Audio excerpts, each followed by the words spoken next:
Hey, this is Matthew with Another World Terraria. Welcome to part 4 of my tutorial on how to build a bioactive grow bin. In this final video, we're going to add the secret sauce to the setup, and then I'm going to share a bunch of helpful tips.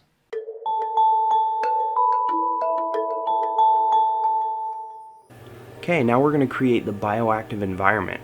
We're going to make the environment more suitable for our microfauna now, so we're going to add some leaf litter. The leaves are going to create hiding places for them, and it's also going to provide a food source as the leaves decay. So if excess mold starts to grow in the bin, the microfauna are going to help control it, and then as the mold is brought down to a healthy level, the decaying leaf litter is going to continue to sustain the isopods and springtails, so they have a healthy population going still.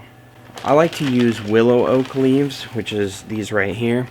I like these because they're relatively small, and I like the way they look. So I'm going to take some of these. What I do is I just put a few leaves in little piles. I sometimes break them up. I put a couple little leaves in the corner and along the outside of the bin, like so. Don't want to do too much. You don't want to overdo it. You're not trying to cover the entire substrate, and you also want to be sure not to add so much that it restricts the airflow or goes up against the plants too much. So just a few leaves here and there, sometimes a couple in the middle, like so. Alright, I think that's probably good. If you want to, you can also experiment with some other ingredients in this little micro environment. For example, you might want to put a few little pieces of cork bark for the isopod to hide under, or you might do a few spoonfuls of horticultural bark. For example, right here I have some Pinus radiata chips. This is just stuff that people use to grow plants in and orchids and stuff. So I've got this, and I'm just going to throw a little bit over here in the corner, just kind of an experiment. The isopods and springtails seem to like decaying wood and stuff like that, so just throw a little bit in there. Now we're going to add the microfauna. The first thing I'm going to add is springtails. My favorite ones are the white species from a temperate environment because they're larger and they breed extremely fast. Here's what a springtail culture typically would look like.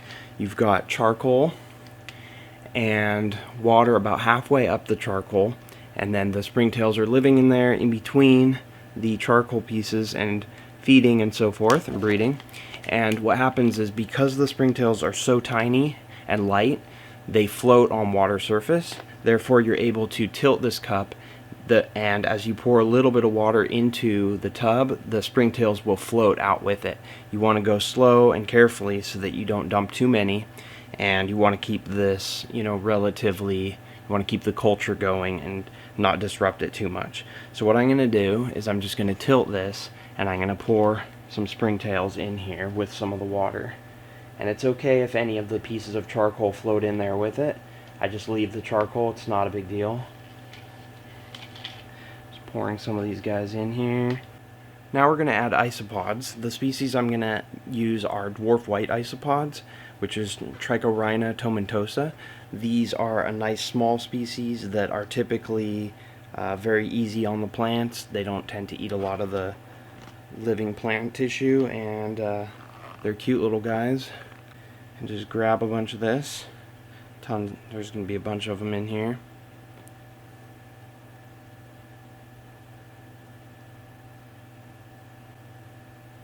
And I'm just going to spoon them in to the corners.